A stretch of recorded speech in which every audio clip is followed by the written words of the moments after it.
কালকে RBI rate কাট করেছে, মানে ইন্টারেস্ট রেট কমিয়েছে। এবার ইন্টারেস্ট রেট কমালে কি হবে? ইন্টারেস্ট রেট কমানোর জন্যে কস্ট অফ ক্যাপিটাল মানে বরোয়িং কস্ট কমে যাবে, এবং বরোয়িং কস্ট যদি কমে যায় তাহলে প্রাইভেট সেক্টর ইনভেস্টমেন্ট করবে। তো ইনভেস্টমেন্ট করার জন্যে তারা অ্যাডিশনাল ইনভেস্টমেন্ট হবে। এবার ইনভেস্টমেন্ট করলো, তার ফলে কি চাইবে? ডিমান্ড বাড়ুক। যত ইনভেস্টমেন্ট করেছি তার থেকে বেশি ডিমান্ড বাড়ুক, সেটাই চাইবে। এবং বেশি ডিমান্ড বাড়লে এটাকেই মাল্টিপ্লায়ারের কনসেপ্ট বলে।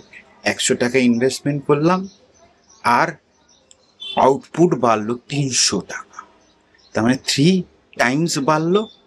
এইবার আসো এখানে ডায়াগ্রাম। এখানে আমরা এই যে ইয়েলো লাইনটা দেখছি এটা হচ্ছে ইনকাম লাইন, whereas এই লাইনটা যাচ্ছে হচ্ছে aggregate demand. Aggregate demand is a combination of household plus investment. এটা ইনিশিয়াল স্টেজে আছে। এবার এই রেট কাট করার ফলে আরবিআই কি করছে? এগ্রিগেট ডিমান্ডটাকে বাড়ানোর চেষ্টা করছে, লোকেদের মধ্যে ডিমান্ডটা বাড়ানোর চেষ্টা করছে। এইটা এগ্রিগেট ডিমান্ড উপরে হয়ে গেল, এটা হয়ে গেল এগ্রিগেট ডিমান্ড 2। তার মানে consumption of household plus investment plus additional investment is your second aggregate demand. আগে ইকুইলিব্রিয়াম হচ্ছিল কখন? কাট করছিল ওয়াই লাইনের সঙ্গে এগ্রিগেট ডিমান্ড O1 এ। এখন নিউ এডির জায়গায় কোথায় কাট করছে? O2 তে। তার মানে gap between O1 and O2 is the increase of output. দেখো আউটপুট কতটা ইনক্রিজ হয়ে গেছে, এতটা আউটপুট ইনক্রিজ হয়েছে।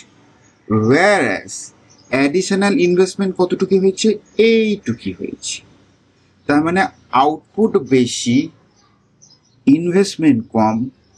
এর ফলে ইনভেস্টমেন্ট মাল্টিপ্লায়ারের কনসেপ্ট চলে আসে, that is K is equal to change of Y মানে income divided by change of investment. তার মানে 100 টাকা যদি দিয়ে থাকি ইনভেস্টমেন্টের জন্যে, তার মানে আমার ইনকাম যদি 300 হয়, তাহলে কে মানে মাল্টিপ্লায়ার আমার 3 টাইমস বেড়ে গেছে।